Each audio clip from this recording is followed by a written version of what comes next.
Study IQ IAS. Smart aspirants number one choice. नमस्कार दोस्तों, study IQ देख रहे हैं आप। मैं हूं वरुण जौहरी। जय हिंद जय भारत। आज एक कहानी ऐसी जिसमें नाम नहीं होते, सिर्फ उनके निशान रहते हैं। बात कर रहे हैं अननोन मैन की। अननोन मैन वो लोग जो दिखते नहीं हैं पर हर अटैक के बाद, हर इवेंट के बाद अपनी परछाई छोड़ जाते हैं। तो आज आपको इस एपिसोड में बताने वाले हैं अननोन मैन की हकीकत क्या है, असलियत क्या है, जिन्हें धुरंधर कहा जाता है उनकी असलियत क्या है। ये सारी जो किलिंग्स हैं वो अननोन मैन जो कि पाकिस्तान में भय का, डर का दूसरा पर्याय बना हुआ है, उसकी असलियत क्या है। इन सारी किलिंग्स के पीछे पाकिस्तान में क्या सच्चाई थी, कौन वो लोग थे जिन्हें मारा गया। तो ये सारी चीज़ें डिटेल में आपको एक के बाद एक लगातार आज बताने वाले हैं। शुरुआत से अंत तक वीडियो को देखिएगा और उसके बाद में, इस वीडियो को देखने के बाद में एंड में ज़रूर अपना व्यू पॉइंट सामने रखिएगा कि आपको क्या लगता है। वो आपका व्यू पॉइंट जो है हमें जानना बहुत ज़्यादा ज़रूरी है। साथ ही कमेंट बॉक्स में जय हिंद ज़रूर लिखिएगा और इस वीडियो के नीचे डिस्क्रिप्शन बॉक्स में अगर आप देखेंगे तो आपको स्टडी आईक्यू कई सारे कोर्सेज मिल जाते हैं, बैचेज मिल जाते हैं। अगर आप यूपीएससी सीएससी की तैयारी करना चाहते हैं, अपनी इस तैयारी को मजबूत आसान बनाना चाहते हैं, स्टडी आईक्यू के टॉप फैकल्टीज़ आपके साथ में हैं, मौजूद हैं, आपकी इस जर्नी को आसान बनाते हैं, इस एग्ज़ाम को क्रैक करने में आपकी मदद करते हैं। कोर्स परचेज़ कीजिए, डिस्काउंट अगर आप चाहते हैं, वीजे लाइव कोड लगाइए, अपनी तैयारी को मजबूत आसान बनाइए। हमारी शुभकामनाएं आपके साथ हैं। अब आगे बढ़ते हैं, शुरुआत करते हैं हमारे इस एपिसोड की। तो शुरुआत होती है साल 2019, 14 फरवरी का दिन था जब कश्मीर के पुलवामा में एक अटैक होता है। सीआरपीएफ कॉन्वॉय हमारा निकल रहा था, एक फिदायीन हमला उसके ऊपर किया जाता है और 40 हमारे जवान वीर गति को प्राप्त हो जाते हैं। ये वो अटैक था जिसके बाद भारत ने अपनी सिक्योरिटी थिंकिंग में एक मेजर शिफ्ट लाया। भारत ने ये सोचना शुरू किया और एक अपना स्टांस जो था उसको चेंज किया एक नई डॉक्ट्रीन के साथ कि मैसेज सिंपल होना चाहिए। ये अटैक जो पाकिस्तान ने किया है, मैसेज ऐसा सिंपल होना चाहिए कि बॉर्डर के उस पार जितने भी आतंकवादी हैं, जो भी टेरर ग्रुप्स हैं, जो बॉर्डर के उस पार बैठकर उनके जो मास्टरमाइंड हैं वो इन सारे आतंक की हमलों को अंजाम देते हैं, इन सभी को टारगेट किया जाए। और इसी माइंडसेट के साथ हमने जो इसका प्रैक्टिकल एग्जाम्पल सामने रखा था दुनिया के, वो था बालाकोट एयर स्ट्राइक। वो बालाकोट एयर स्ट्राइक जब भारत ने पुलवामा के बाद घर में घुसकर मारेंगे, ये जो रिस्पॉन्स था, इसे एक्टिवेट किया था, लोगों के सामने पाकिस्तान को उसकी जगह दिखाई थी। ये जो घर में घुस के मारेंगे टैक्टिक थी, यहीं से पाकिस्तान में अननोन मैन की जो चर्चा थी 2019 से ही शुरू हो चुकी थी, जहाँ पे हर एक टेरर कनेक्टेड इंडिविजुअल की जब भी मिस्टीरियस किलिंग होती थी पाकिस्तान में, तो पाकिस्तान या पाकिस्तान के आईएसआई, पाकिस्तान की मशीनरी, RAW का रिसर्च एनालिसिस विंग, भारत की खुफिया एजेंसी का नाम लेना शुरू कर देता है। हालांकि ये जो मिस्टीरियस किलिंग्स का सिलसिला था पाकिस्तान में, वो 2019 यानी पुलवामा अटैक से करीबन 6 साल पहले ही शुरू हो चुका था, यानी कि 2013 में। साल 2013 में दरअसल 19 मई का दिन था। लाहौर में एक 40 साल उम्र करीबन का व्यक्ति अपने घर में बैठकर आराम फरमा रहा था। रात को उसने लेट नाइट डिनर किया और डिनर करने के बाद ही जब वो उठा तो अचानक उसके पास में एक फ़ोन आता है और उस फ़ोन पे उसे कहा गया कि सर अर्जेंट बात करनी है, आपको ऑफिस आना पड़ेगा। ये व्यक्ति अपने घर से निकलता है और सीधा जो इसका ग्रुप ऑफिस था चौबुर्जी पे, चौबुर्जी लाहौर में, यहाँ इस चौबुर्जी ऑफिस पर अपने पहुँचता है। लेकिन ये यहाँ पहुँचता इससे पहले ही बीच में इसे किडनैप कर लिया जाता है। अपने घर से निकला ऑफिस जाने के लिए, लेकिन बीच में ही गायब हो गया और उसके बाद में करीबन 2 दिन निकल जाते हैं। 2 दिन के बाद ये आदमी तो नहीं मिला, लेकिन मिली इसकी लाश, इसकी डेड बॉडी। और ये डेड बॉडी इसकी मिली थी 40 किलोमीटर दूर लाहौर से शेखपुरा में। 2 दिन बाद शेखपुरा के एक नाले से एक लाश बरामद होती है और पता चला कि ये वही लाश है जो ये शख्स जो 2 दिन पहले गायब हुआ था। दरअसल ये जो शख्स था ये कोई मामूली पाकिस्तानी नहीं, ये हाफिज़ सईद के जमात उद दवा का एक सीनियर मोस्ट मेंबर, लश्कर तैयबा का chief security officer Khalid Bashir था। खालिद बशीर जो कि पिछले कई सालों से लगातार भारत के ऊपर हमले कराता हुआ आ रहा था। कई सारे आतंकवादियों को इसी ने खुद पर्सनली ट्रेन किया था। Chief security officer Hafiz Saeed का हुआ करता था, और यही वो शख्स था जो कि यहाँ पे मारा गया था। जब ये बॉडी मिली तो देखा गया कि खालिद बशीर की बॉडी पर टॉर्चर के मार्क्स थे और गोलियों के निशान थे। पाकिस्तान एजेंसीज़ ने इन्वेस्टिगेशन में अपनी तुरंत एक नैरेटिव बनाना शुरू कर दिया और सेट करना शुरू कर दिया इस नैरेटिव को। ये साल 2013 की बात है कि ये भारत का ऑपरेशन है, लेकिन ना इनके पास कोई सीसीटीवी फुटेज था, ना ही कोई फ़ोन रिकॉर्ड्स थे इस तरह के। ये सिर्फ स्पेकुलेशंस थे, सिर्फ गैस वर्क था, इमेजिनेशन थी। इन्वेस्टिगेटर्स के लिए पाकिस्तान के ये एक पज़ल बन गया था ये केस 2013 में कि आखिर लाहौर जैसे सेंसिटिव शहर में बिना ट्रेस छोड़े कोई high value ISI protected individual को आके कैसे मार सकता है, कैसे उसे गायब कर सकता है। लेकिन ये हुआ था, साल 2013 में हुआ था। फिर इसके बाद अगला केस आता है साल 2018 से। 2018 में पीओके के पहाड़ों के बीच में, जो एक सेफ हेवन माना जाता है लश्कर तैयबा के कई सारे लोगों के लिए, यहाँ पे एक व्यक्ति अपने नॉर्मल ट्रैक पे, रूटीन ट्रैक उसका था जिससे वो रोज़ निकला करता था, यूजुअल ट्रैक था, यहाँ से गुजर रहा था। अचानक से एक आदमी दूर बैठा हुआ एम लगाता है और ये व्यक्ति उस ट्रैक पर उन पहाड़ों के बीचों बीच वहाँ पे एक शॉट के बाद ही ख़त्म हो जाता है, वहीं पे गिर जाता है। ये आदमी कोई नॉर्मल शख्स नहीं, ये मोहम्मद इस्माइल लश्कर तैयबा का बॉर्डर ऑपरेशन हैंडलर था, इन्फिल्ट्रेशन रूट्स का आर्किटेक्ट था। हर रात को मैप्स और जो भी लोग इन्फिल्ट्रेट करा के भारत में भेजने हैं, जो भी आतंकी भारत में भेजने हैं, उनको बैलेंस करता था। ये उस शाम यहाँ पे ख़त्म हो चुका था। मिस्टीरियस किलिंग्स के ये जो केसेस थे काफ़ी ज़्यादा कम थे। अगर आप 2019 से पहले देखें, एक 2013 में आए, एक 2018 में आए, इसके बीच में भी कुछ एक दो केस रहे। लेकिन साल 2019 के बाद जब पुलवामा अटैक हुआ, उसके बाद से इन केसेस में बहुत ज़्यादा तेज़ी देखने को मिलती है। दरअसल असल शुरुआत होती है साल 2022 1 मार्च से। 1 मार्च का दिन था, कराची की अख्तर कॉलोनी में एक फर्नीचर की दुकान थी। इस दुकान पर बोर्ड लगा था क्रेसेंट फर्नीचर। ये जो दुकान, यहाँ पे अख्तर कॉलोनी की उन तंग गलियों से होते हुए दो लोग घुसते हैं, अपनी बाइक लगाते हैं और दुकान के अंदर आते ही जो फर्नीचर शॉप का, इस दुकान का जो ओनर था, जो इसका मालिक था, क्लोज रेंज से उस शॉप ओनर को गोली मार देते हैं। उसे शूट किया जाता है और उसके बाद तुरंत फरार हो जाते हैं, भाग जाते हैं। अब ये जो शॉप ओनर मरा था, सनसनी फैल गई थी आसपास के एरिया में। लेकिन जब इसका फ्यूनरल हुआ, जब इसका नमाज जनाजा हुआ, तो उसके फ्यूनरल में देखा गया कि मसूद अज़हर का भाई मुफ्ती असगर खुद हाजिर था। आईएसआई के कई बड़े अफसर यहाँ पे तैनात थे, क्योंकि ये आदमी कोई नॉर्मल आदमी नहीं, ये जाहिद अकुन था। असली नाम ज़हूर मिस्त्री। ज़हूर मिस्त्री 1999 में IC 814 कंधार हाईजैकिंग का की कन्विक्ट, जो कि सालों से 1999 के बाद से ही फ़र्ज़ी आइडेंटिटी के साथ, इस जाहिद अकुन के फ़र्ज़ी नाम के साथ में पाकिस्तान के कराची में रह रहा था, आईएसआई के प्रॉपर प्रोटेक्शन में रह रहा था। इन्वेस्टिगेशन हुई पाकिस्तान में। पहले स्टेज में इन्वेस्टिगेशन में पाकिस्तान की जो एजेंसीज़ थी, जो रिपोर्ट्स हैं, वो ये कहती हैं कि पहले तो ये जो अटैकर्स थे, इन्होंने अख्तर कॉलोनी के, उसके घर के, जाहिद अकुन के, ज़हूर मिस्त्री के घर तक की रेकी की थी, उसकी फर्नीचर शॉप तक की उसकी रेकी की कि किस तरह से वो आता जाता है।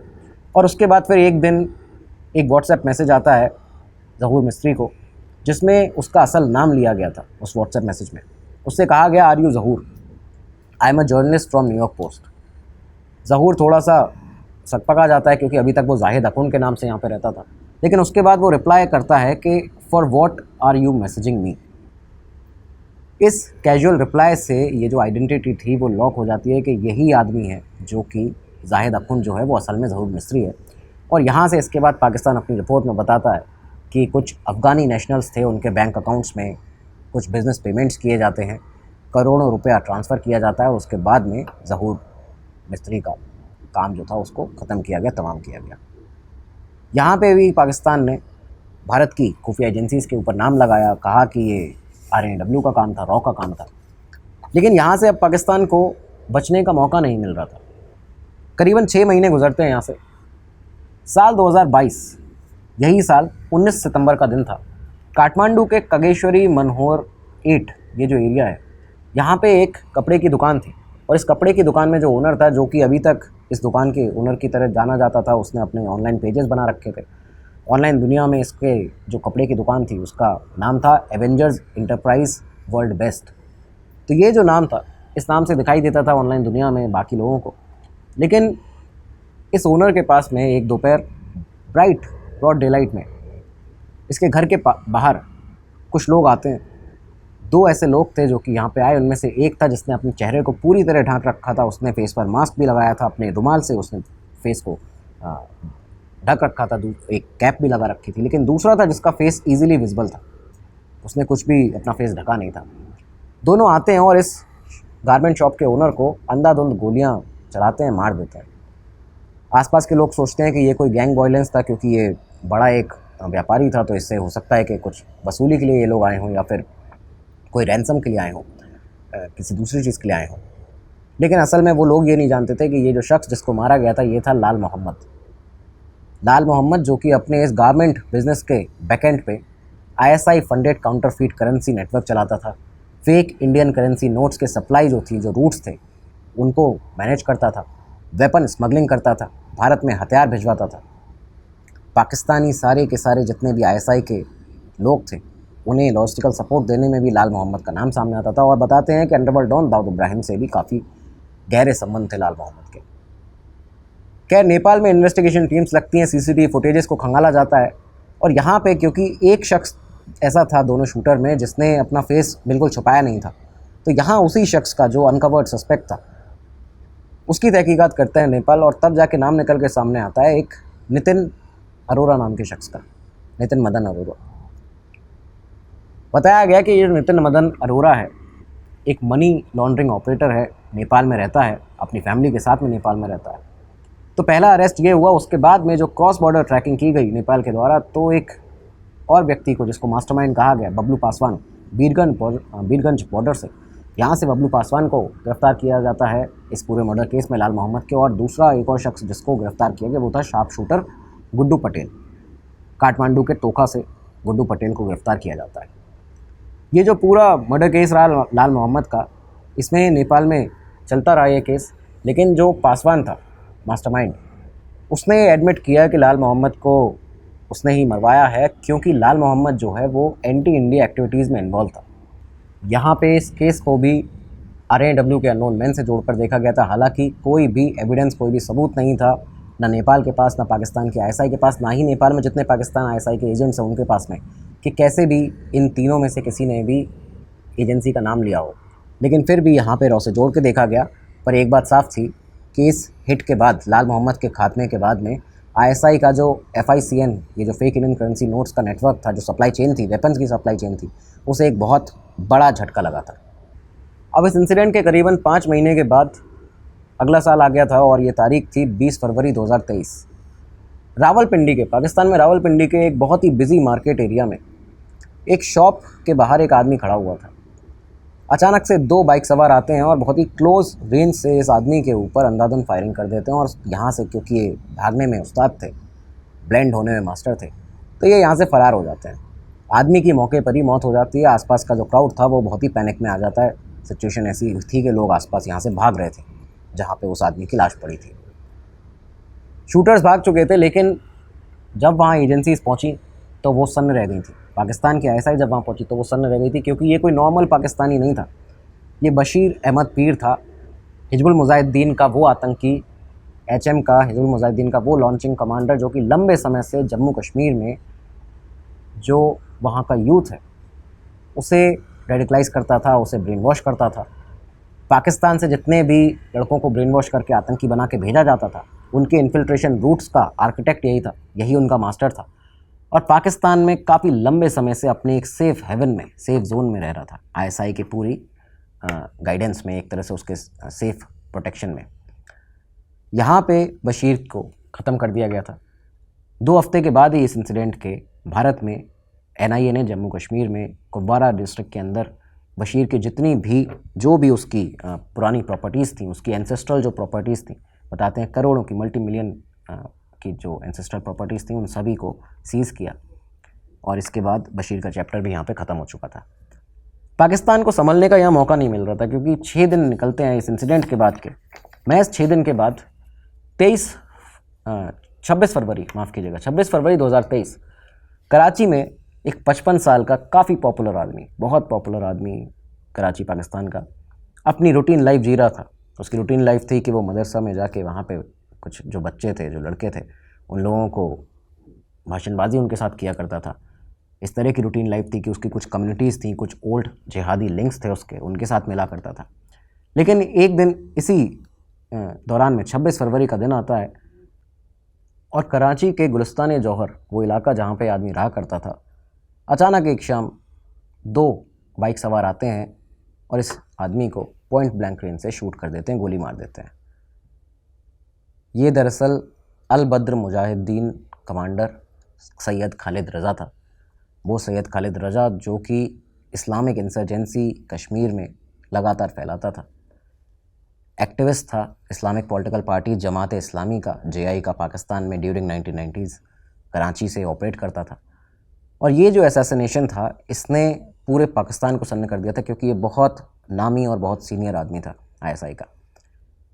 इस असैसिनेशन की, सैयद खालिद रज़ा के कत्ल की जो जिम्मेदारी थी, वो ली थी उस समय सिंधु देश रिवॉल्यूशनरी आर्मी यानी SRA ने। SRA एक Sindhi nationalist separatist militant group है जो कि रूरल डिस्ट्रिक्ट, सिंध प्रोविंस के जो रूरल डिस्ट्रिक्ट है वहाँ पे एक्टिव रहता है। हालांकि फिर भी इनकी जिम्मेदारी लेने के बावजूद यहाँ पे ISI ने एक फिर वही राग अलापना शुरू किया कि ये RNW रिसर्च एनालिसिस विंग का काम है, भारत का काम है। अच्छा, ये जो सैयद खालिद रज़ा का मर्डर हुआ, इसके सेम इसी टाइम फ्रेम में, एक पैरेलल फ्रेम में, सेम इसी तरह से एक और इंसिडेंट होता है अफ़गानिस्तान के कुन्नार प्रोविंस में। कुन्नार में दरअसल इस्लामिक स्टेट JNK, ये जो ISIS का एक और ISIS जम्मू कश्मीर में भी खिलाफत लाना चाहती थी और इसकी वजह से उसने अंसार गज़वतुल हिंद को भी बनाया था वहाँ पे, जाकिर मूसा को जिसका हेड बनाया गया था। तो इस्लामिक स्टेट JNK का जो चीफ रिक्रूटमेंट कमांडर था एजाज़ अहमद अहंगार, एक ऐसा आदमी जो कि कई लड़कों को, उनकी ज़िंदगी, कई परिवारों को बर्बाद कर चुका था, भारत पे कई अटैक कर चुका था, प्लान बहुत ऐसा स्ट्रैटेजाइज करता था कि जिससे कि लोग ज़्यादा से ज़्यादा क्षति पहुँचे जहाँ पे भी अटैक हो। तो अहंगार को भी यहाँ पे इसी टाइम फ्रेम में कुन्नार प्रोविंस में, जहाँ वो अपने सेफ हाउस में रहा करता था, अचानक उसके घर के बाहर एक आदमी आता है और उसे पॉइंट ब्लैंक रेंज से शूट कर देता है, गोली मार देता है। अब आप देखिए कि 2 अलग अलग कंट्रीज़ थी, 2 अलग अलग ग्रुप्स थे, लेकिन पैटर्न सेम वही था जो कि अननोन मैन से जाके मिलता था। और इसी वजह से ये जो पाकिस्तान की ISI थी, ये बार बार RNW का नाम ले रही थी।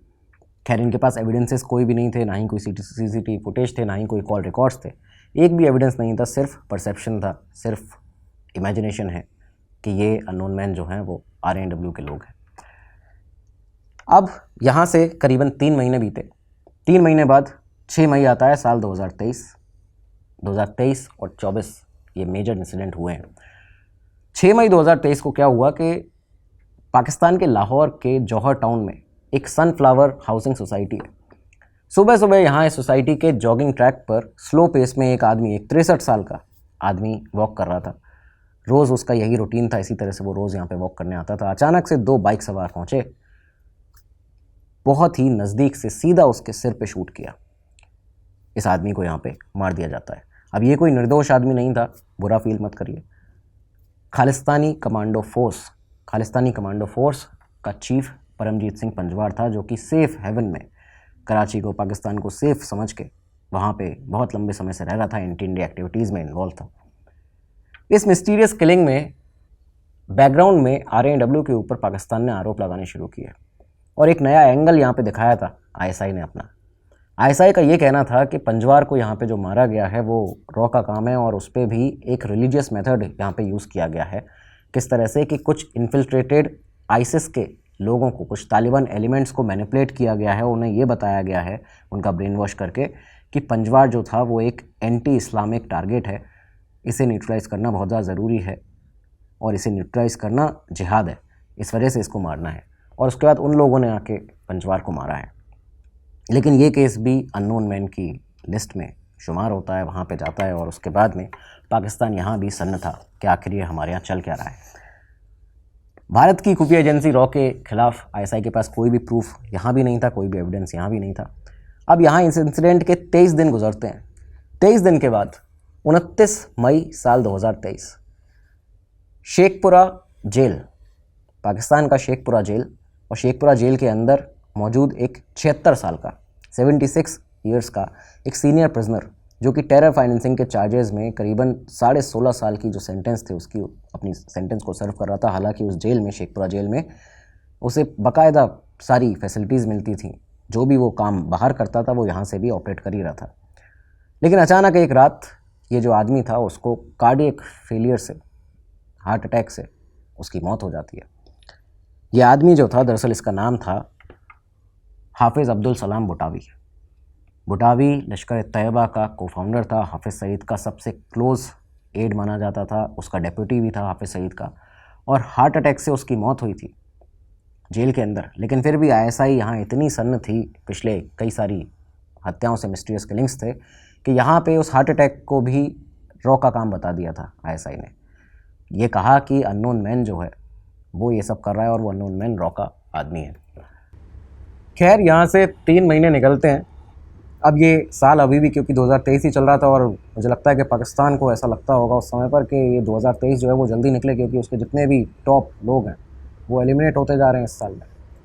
क्या पता अगले साल ना हो, तो इस वजह से ऐसा लगता होगा। लेकिन हालांकि ये जो साल था अभी आधा ही निकला था। ये बात है महज 3 महीने बाद अगस्त की, अगस्त 2023, और 1 अगस्त का दिन था। सिंध के नवाशहर डिस्ट्रिक्ट में एक आदमी अपने घर से, नवाशहर में उसका घर था, और अपने घर से, अपने रेजिडेंस से अपनी शॉप की तरफ जा रहा था।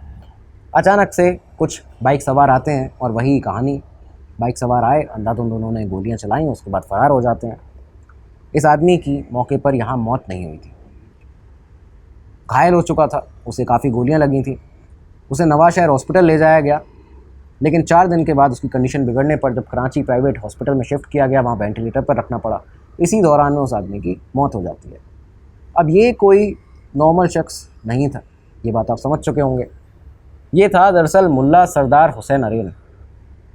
सरदार हुसैन अरेन जो था वो एक लीडिंग फिगर था जमात-उद-दवा का, JUD का, लश्कर तैयबा का। जमात-उद-दवा का जितना भी लोकल नेटवर्क था उसे हैंडल करता था। मदरसों में जितनी भी जो इसकी एक ऐसी डॉक्ट्रिनेशन के किस तरह से लोगों को मैनिपुलेट करना है, कैसे बच्चों को ब्रेन वॉश करना है, ये सारी चीज़ें यही करता था। इस एक अकेले आदमी ने कई सारे कसाब बनाए थे, आप इस तरह से समझ सकते हैं। डोनेशन चेन जो थी उनको हैंडल करता था, और यूथ ब्रेन वॉशिंग में माहिर था। ये जो इंसिडेंट हुआ, ये जो किलिंग हुई हुसैन अरेन की, यहाँ पे बताया जाता है कि इसकी ज़िम्मेदारी जो थी वो सिंधु देश रिवॉल्यूशनरी आर्मी, वही SRA ने ली थी।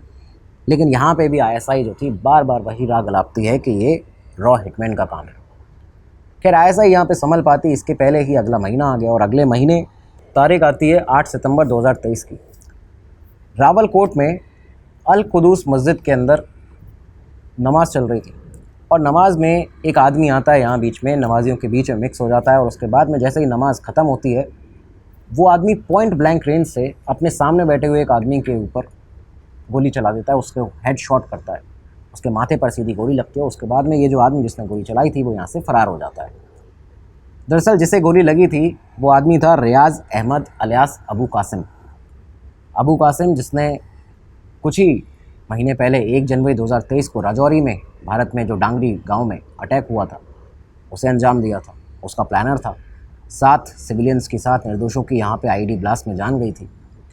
ये जब इंसिडेंट हुआ तो पाकिस्तान पूरी तरह से हिल गया था, और ऐसा हिला कि पाकिस्तान के जो फॉरेन सेक्रेटरी सामने आते हैं, सजाद काजी ने ये एक प्रेस कॉन्फ्रेंस में बोला इस्लामाबाद में कि हमने इन्वेस्टिगेशन की है और हमें पता चला है कि भारतीय एजेंट्स जो हैं वो टेक्नोलॉजी का यूज़ कर रहे हैं। ये जो सारी किलिंग्स हो रही हैं, असैसिनेशन हो रहे हैं पाकिस्तान में, इसके पीछे ये भारतीय एजेंट्स हैं जो कि रिक्रूटमेंट करते हैं, लोगों की फाइनेंस करते हैं, उनको पैसा देते हैं, उसके बाद में क्रिमिनल्स को भी सपोर्ट कर रहे हैं, और इसके साथ ही साथ जो अनसस्पेक्टिंग सिविलियंस हैं हमारे पाकिस्तान के, उनका यूज़ कर रहे हैं इन असैसिनेशन में। यहाँ पे फॉरेन सेक्रेटरी पाकिस्तान ने एक और नाम लिया था कि ये दरअसल जो आदमी है जिसको पकड़ा गया है, जो शख्स अननोन गनमैन था जिसको पकड़ा गया इस किलिंग में, उसका नाम है मोहम्मद अब्दुल्ला अली। कराची एयरपोर्ट से उसे हमने अरेस्ट किया है जब वो फ़्लाइट बोर्ड करने वाला था, भागने वाला था, और इंटरोगेशन में ये पता चला है कि टेलीग्राम के ज़रिए, एक फेक ग्रुप के ज़रिए अब्दुल्ला अली को मैनिपुलेट किया गया कुछ लोगों के द्वारा, और उसे ये प्रॉमिस किया गया कि अगर वो रियाज़ को मार देगा यहाँ पे, तो उसे IS जो इस्लामिक स्टेट खुरासन है, IS के रिक्रूटमेंट के लिए अफ़गानिस्तान भेजा जाएगा, और उसके बाद में कई सारे पैसे जो हैं वो भी दिए जाएंगे। ये जो पूरा इंसिडेंट हुआ, यहाँ पे पाकिस्तान ने पूरी तरह से ये बताते हुए कि हमारे पास एविडेंसेस हैं, ये सारी चीज़ें, ये जो आदमी मिला है उसने हमें ये सब बताया है कि वो फेक ग्रुप से कनेक्ट हुआ था कुछ लोगों के साथ में, लेकिन ये एविडेंस नहीं था पाकिस्तान के पास में कि ये लोग खुफिया एजेंसी रॉ के आदमी हैं, RNW के भारत के आदमी हैं। ये सारा इंसिडेंट हुआ, पाकिस्तान यहाँ पर सन्न था, लेकिन पाकिस्तान को यहाँ संभलने का मौका मिलता। इसके 4 दिन बाद ही 12 सितंबर 2023 आता है और कराची के गुलिस्तान जौहर में वही इलाका जिसका एक इंसिडेंट आपको पहले ही बताया, तो यही महज 4 दिन के बाद 12 सितंबर को एक मौलाना जो कि एक मदरसा चलाता था, मदरसे का नाम था जामिया अबू बकर मदरसा, ये मौलाना अपनी इवनिंग वॉक पर निकलता है और उसके बाद ही रेगुलरली ये इसका एक रूटीन रहता था। अचानक से 2 बाइक सवार आते हैं और इस बार उनके पास ऑटोमेटिक वेपन्स थे। ऑटोमेटिक वेपन्स से इस मौलाना के ऊपर फायरिंग करते हैं। करीबन 11 गोलियां उसे लगती हैं। 9 mm की बुलेट्स थी, 7.3 बोर की बुलेट थी और यहाँ पे उसकी मौके पर ही मौत हो जाती है। ये दरअसल असल में आप समझ चुके होंगे, कोई नॉर्मल शख्स नहीं, ये मौलाना ज़ियाउर रहमान था, सीनियर लश्कर ऑपरेटिव, जिसने कसाब जैसे न जाने कितने लाखों लड़कों को ब्रेन वॉश किया था और ब्रेन वॉशिंग में माहिर था। यहाँ भी इसको ख़त्म कर दिया गया था। अब हालांकि आप देखिए कि ये उन दिनों में कराची में करीबन 3 से 4 ऐसी हत्याएं हुई हैं जिसमें मौलानाओं की हत्या हुई है, लेकिन फिर भी पाकिस्तान के काउंटर टेररिज्म डिपार्टमेंट CTD ने एक बार फिर से वही स्टेटमेंट अपना जारी किया कि हमारे पास कलेक्टिव एविडेंस है, इनिशियल इन्वेस्टिगेशन में हमें कुछ साइन मिले हैं इन्वॉल्वमेंट के RNW के भारत के। कोई इनके पास पकड़ा नहीं गया था, कोई जो फ़ोन रिकॉर्ड्स हैं वो सब इनके पास में नहीं थे, CCTV फुटेजेस नहीं थी। स्टिल RNW के ऊपर लगातार ये लोग आरोप लगाते रहे और अभी भी आज तक लगाते ही आए हैं। अब यहाँ कहानी में थोड़ा सा चेंज आता है। अब यहाँ सिर्फ लोकेशन बदली, पाकिस्तान नहीं, अब बात कनाडा की थी। दरअसल 8 दिन निकले, ये जो पाकिस्तान में किलिंग हुई थी, मिस्टीरियस किलिंग, इसके 8 दिन के बाद ही 20 सितंबर 2023 को कनाडा के विनीपेग में एक फ्लैट था। इस फ्लैट में एक आदमी रहा करता था, सुखदूल सिंह उसका नाम था। लोग उसे दुनिया जो उसे सुक्खा दुनेके के नाम से जानती थी। यहाँ पे अचानक से उसके फ्लैट पर एक बेल, उसकी डोरबेल बजती है। वो गेट खोलता है, अचानक से सामने जो 2 लोग खड़े थे उन्होंने 11 राउंड फायरिंग की और इस व्यक्ति को मार दिया जाता है। दरअसल ये जो सुक्का दुनेके था वो प्रो खालिस्तानी एक्टिविटीज़ में इन्वॉल्व था, लोकल गैंगलैंड का एक तरह से लीडर था, वेपन स्मगलिंग में इन्वॉल्व था, ट्रांसनेशनल नेटवर्क उसके बहुत स्ट्रॉन्ग थे और एंटी इंडिया एक्टिविटीज़ में इन्वॉल्व था। ये जो केस रहा, यहाँ पे कनाडा ने भी, कैनेडियन मीडिया ने पाकिस्तान का एक राग जो था वो अलापना शुरू किया। कनाडा में ये बातचीत होने लगी मीडिया में कि ये सारा जो केस रहा है ये RNW का काम है, भारत का काम है। कई जगह ये कहा गया कैनेडियन मीडिया में कि एक लॉरेंस बिश्नोई गैंग है भारत में, उसका काम है। तो ये सारी चीज़ें यहाँ पे चलती हैं। पाकिस्तान की तरह कनाडा ने भी बिहेव करना शुरू कर दिया था बिना किसी एविडेंस के। खैर, यहाँ पे अगला महीना आता है। अगले महीने अब ये कहानी दोबारा से पाकिस्तान शिफ्ट होती है अननोन मैन की।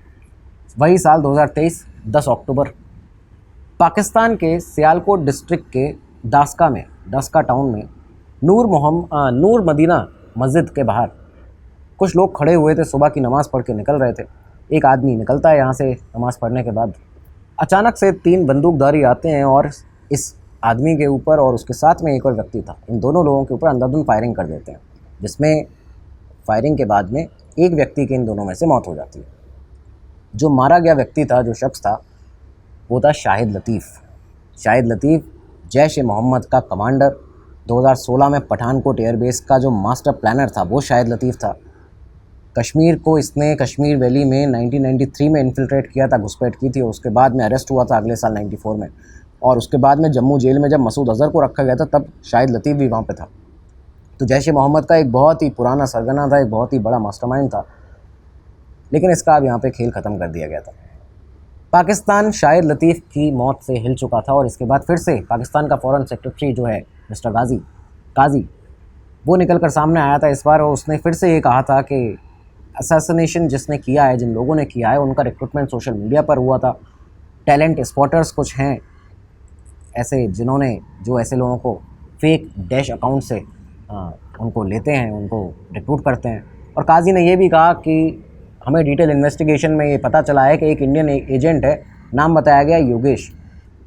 वो किसी थर्ड कंट्री में रहता है और उसने किसी मोहम्मद उमैर को रिक्रूट किया था यहाँ पे। मोहम्मद उमैर जो कि यूएई के अमेज़ॉन पैकेजिंग वेयर हाउस में एक मजदूर है, मजदूरी का काम करता है। 20 साल की इसकी मोहम्मद उमैर की उम्र है और एक इलिटरेट पाकिस्तानी वर्कर है। हालांकि ज़्यादातर पाकिस्तानी इलिटरेट हैं, उसमें कोई दूसरी राय नहीं है, लेकिन यहाँ पे बताया गया काजी के द्वारा कि ये जो मोहम्मद उमैर है एक इलिटरेट पाकिस्तानी वर्कर है, यूएई में काम करता है और इसने इसको पैसे का लालच देकर, ओवरऑल डिटेल में बताया गया कि पहले सर्विलेंस मैपिंग के लिए उसे 1.5 मिलियन पाकिस्तानी रुपए दिए गए। उसके बाद उसे प्रॉमिस किया गया था कि अगर सक्सेसफुली ये काम कर लोगे तो 15 मिलियन पाकिस्तानी रुपया तुम्हें दिया जाएगा और दुबई में एक कैटरिंग बिज़नेस जो है उसका तुम्हें कॉन्ट्रैक्ट दिलवाया जाएगा। ये सारी चीज़ें जो पाकिस्तान के इस फॉरेन सेक्रेटरी ने बताई, ये सिर्फ फिजूल बातें थी। ये उस रिपोर्ट में मेंशन करने के लिए, क्योंकि लगातार आप देखिए कि 2023 में जो इंसिडेंट लगातार चले पाकिस्तान में, उनसे इस तरह से बौखलाया पाकिस्तान की अपनी जनता को कुछ बातें बतानी थी, कुछ रिपोर्ट सामने रखनी थी। ना कभी इसके बाद वर्ल्ड लेवल पर, वर्ल्ड फोरम पर ये जो मोहम्मद उमैर या फिर वो मोहम्मद अब्दुल्ला अली जो पिछले केस में बताया था पाकिस्तान ने आके सामने फॉरेन सेक्रेटरी ने, इन लोगों के बारे में कभी भी खुलकर बात नहीं की आईएसआई ने, ना ही पाकिस्तान ने, ना ही कभी इनके पास में आरएनडब्ल्यू के किसी भी एजेंट का, किसी भी खुफिया चैनल का कोई एविडेंस इनको मिलता है। खैर, यहाँ से अक्टूबर के इसी स्पेक्ट्रम में आप देखिए कि इसी सेम टाइम पे हाफिज़ सईद को, मसूद अज़हर को कई और चोटें भी मिली हैं। हाफिज़ सईद का एक एसोसिएट था मुफ्ती कैसर फ़ारूक कराची में, जिसकी मौत हुई थी, तो उसकी भी मिस्टीरियस सर्कमस्टांसेस में ऐसे ही उसकी किलिंग हुई। इसके अलावा दाऊद मलिक जो था उसको वज़ीरिस्तान में सिस्टमेटिकली एलिमिनेट किया गया था अननोन गनमैन के द्वारा। तो ये जो ऐसा लग रहा था कि जैसे कि अननोन मैन जो है उसके पास कोई चेकलिस्ट है जिसको जस्ट वो फॉलो करता जा रहा है। ये सारी चीज़ें यहाँ चलती हैं। अगला महीना आता है, फाइनली अब 2023 ख़त्म होने वाला था तो पाकिस्तान राहत की सांस ले रहा था, लेकिन नवंबर में एक बार फिर से अगले महीने पाकिस्तान को फिर चोट लगती है। 5 नवंबर 2023 को एलओसी बॉर्डर के आसपास ही ख्वाजा शाहिद नाम का एक शख्स, 2018 का संजूवन आर्मी कैंप पर जो अटैक हुआ था उसका प्लानर, सडनली डिसअपीयर हो जाता है, गायब हो जाता है। और कुछ ही देर के बाद में जब उसके लोगों ने छानबीन की तो उसकी बॉडी जो थी वो ऐसी हालत में मिली कि जहाँ पे वो लोग देखकर सन्न रह गए थे। उसका सिर कलम कर दिया गया था, टॉर्चर किया गया था बुरी तरह। बेसिकली ख्वाजा शाहिद को किडनैप किया गया था। ख्वाजा शाहिद का यहाँ पे काम तमाम हो चुका था, ख़त्म हो चुका था। 4 दिन बीतते इस इवेंट से, इस केस से उभर पाता पाकिस्तान के जो आतंकी नेटवर्क हैं वो इससे उभर पाते। इसके पहले ही 4 दिन के बाद ही 9 नवंबर को बजौर ट्राइबल बेल्ट में अकरम गाजी नाम का एलईटी की रिक्रूटमेंट सेल का हेड हुआ करता था, लेकिन एक ऑपरेशन के दरमियान ही उसे अचानक से किसी अननोन मैन ने आके शूट कर दिया। लोकल लोगों में बातचीत वहाँ पे हुई जब इन्वेस्टिगेशन हुई कि ये टीटीपी का खुद पर्सनली जो तहरीक तालिबान पाकिस्तान पार्टी है उसका इंटरनल कोई डिस्प्यूट है जिसकी वजह से इसको मारा गया है। लेकिन यहाँ पे भी आईएसआई सामने बीच में आती है और कहती है कि नहीं ये भी अननोन मैन का ही काम है। खैर, यहाँ से अब 4 दिन और बीते। 13 नवंबर आया। कराची के औरंगी टाउन में एक बिजी स्ट्रीट के बीच में, जहाँ पे लोग चाय पी रहे थे, जहाँ पे लोग बच्चे जो थे वो खेल रहे थे, बहुत चहल पहल थी, वहाँ पे मौलाना रहीम उल्ला तारिक को, जो कि मसूद अज़हर का एक टॉप 8 था, 3 लोग आते हैं और क्लोज़ रेंज से शूट कर देते हैं। मौलाना तारिक जो था वो ग्राउंड पे ज़मीन पे गिर जाता है, उसकी वहीं पे मौत हो जाती है और शूटर्स जो थे वो भाग जाते हैं। आईएसआई को या पाकिस्तान की एजेंसीज़ को, सीटीडी को जो मिला वो था कैमरा के, उनके सीसीटीवी कैमरास की हालत इतनी बुरी थी कि वहाँ पे सिर्फ कुछ ब्लरी इमेजेस दिख रही थी, बाकी और कुछ उनको नज़र नहीं आया। अगला महीना आया दिसंबर 2023, आखिरी महीना था 2023 का। 2015 में उधमपुर में जो टेरर अटैक हुआ था उसका एक टेक्टिकल हैंडलर था हंजला अदनान। कराची में यहाँ पे वो अपने रूटीन की तरह अपने घर से बाहर निकला एक जगह जाने के लिए। रैकी पहले से ही कुछ लोग थे जिन्होंने कर ली थी, और उसके बाद यहाँ पे उसे घर के बाहर ही गली में अचानक से 2 लोग आते हैं और पॉइंट ब्लैंक रेंज पे शूट करते हैं। हंजला का भी चैप्टर जो था वो क्लोज़ हो गया। अब यहाँ 2023 ख़त्म होने के बाद में थोड़ा सा ब्रेक रहा, थोड़ा सा गैप आया। 4 महीने बीते। 4 महीने के बाद 14 अप्रैल 2024 आता है। लाहौर के इस्लामपुरा में अमीर सरफराज तांबा, एक ऐसा प्रॉपर्टी माफिया पाकिस्तान का एक बहुत बड़ा नाम हुआ करता था। इसलिए ही बड़ा नाम था क्योंकि एक ट्रंकन वाला गैंग का हिटमैन था। ट्रंकन वाला गैंग का नाम काफ़ी था पाकिस्तान में। एक ऐसा चेहरा था जिसको भारत में भी काफ़ी लोग जानते थे। और अगर आपने एक न्यूज़ सरबजीत सिंह की जो न्यूज़ थी उसको अगर फॉलो किया हो, जब उनकी किलिंग की गई थी, ब्रूटली उनको मारा गया था पाकिस्तान के एक प्रिजन में, जेल में, तो सरबजीत सिंह की किलिंग में इस व्यक्ति का, इस आदमी का, आमिर सरफराज तांबा का नाम उभर के सामने आया था क्योंकि इसने ही 2013 में कोट लखपत जेल में सरबजीत सिंह की हत्या की थी। तो एक ऐसा व्यक्ति था कि जो अब जाके क्रिमिनल से रियल एस्टेट ओनर बन गया था, एक तरह से रियल एस्टेट में अपना काम चलाता था, माफिया था। अचानक से 2024 में एक रेसिडेंशियल प्लॉट के बाहर, जहाँ पे जो इसी के की रियल एस्टेट का ही एक प्लॉट था, किसी डील क्लोज करने के लिए खड़ा हुआ था। कुछ लोग आते हैं, 2 मास्क मैन आए, पॉइंट ब्लैंक रेंज पे शूट करते हैं और तांबा वहीं पे ढेर हो जाता है। ये एक ऐसी किलिंग थी जिसका भारत को बेसब्री से इंतज़ार था। सरबजीत सिंह को जिस तरह मारा गया था, जिस तरह से पाकिस्तान ने उनके साथ व्यवहार किया था, उसके लिए ये जो किलिंग थी, ये सिर्फ ये कहें कि जस्टिस डिलेड बट डिलीवर्ड, ये उस तरह का एक केस था। यहाँ पे तांबा को भी ख़त्म कर दिया गया था। अब 3 महीने यहाँ से बीतते हैं, अननोन मैन दोबारा से अपने रोटेशन पर आता है। 2024 में 8 जुलाई का दिन कराची में, नॉर्थ कराची में अंडा मोड़ पर यूनिस मस्जिद है। यूनिस मस्जिद के पास लोकल ज़कत कमेटी के जो चेयरमैन थे, उस समय नए नए चेयरमैन बनाए गए थे, Abdul Qayyum, point blank range से आके उनको कुछ लोग शूट कर देते हैं। अब्दुल कयूम लश्कर तैयबा, जैश मोहम्मद दोनों के बहुत करीबी, हाफिज़ सईद, मौलाना मसूद अज़हर के करीबी, और काफ़ी लंबा पुराना रिकॉर्ड रहा था लोगों को ब्रेन वॉश करने का, लड़कों को ब्रेन वॉश करके आतंकवादी बनाने का, भारत पर भेज के वहाँ पे हमला कराने का। यहाँ पे जब इन्वेस्टिगेशन की गई सीटीडी द्वारा पाकिस्तान की, तो ना ही कोई रॉबरी का, ना ही कोई पैसे चोरी का कोई ऐसा केस नहीं था। इसे भी पाकिस्तान ने RAW से जोड़कर, अननोन मैन के साथ जोड़कर ही देखा। 2025 आता है और दिन था 15 मार्च का। पाकिस्तान के पंजाब प्रोविंस के झेलम में अबू कतल जो कि हाफिज़ सईद का सबसे ज़्यादा ट्रस्टेड सिक्योरिटी हैंडलर था, कोऑर्डिनेशन लिंक ऑफिसर था, कई सारे अटैक को अंजाम दे चुका था। और इवन 2024 में जो रियासी में हमला हुआ था हमारे श्रद्धालुओं के ऊपर, जो बस उनकी थी उसको खाई में गिराकर अंधाधुंध फायरिंग की गई थी आतंकवादियों के द्वारा, द रेजिस्टेंस फ्रंट ने उसकी जिम्मेदारी ली थी। 9 बेकसूरों की, 9 निर्दोषों की जान यहाँ पे गई, 41 लोग गंभीर रूप से घायल हुए थे, सारे के सारे हिंदू श्रद्धालु थे। तो ये जो इंसिडेंट हुआ था, और ये तब हुआ था कि जब आप देखिए कि जब PM मोदी 2024 में शपथ लेने वाले थे, उसी दिन शाम को 6 बजे, 6 सवा 6 के आसपास ये इंसिडेंट हुआ। तो यहाँ पे ये जो इंसिडेंट था, इसका जो मेन मास्टर प्लानर था वो यही अबू कतल था, हाफिज़ सईद का क्लोज एड।